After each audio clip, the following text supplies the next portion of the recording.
מחכים המון זמן. כן, כן, לא מבין איך אתם יכולים. עכשיו היינו שעתיים וכבר... בת הסבון. כן, אני לא מבין, אתם חודש ככה. יותר מחודש. כן. אז שבוע הבא, כולנו נצא מפה. אני מקווה רציתי לומר שכולכם תהיו בגמר, עדיף שם.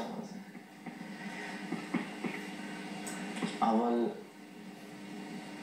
כאילו מה שאני לא מבין, מה לא יודע, יש לי כמו, איך אתם נגיד, מה אתם עושים בזמן פרסומות, בזמן זה, סתם יושבים מחכים? מסתובבים, יושבים ומחכים.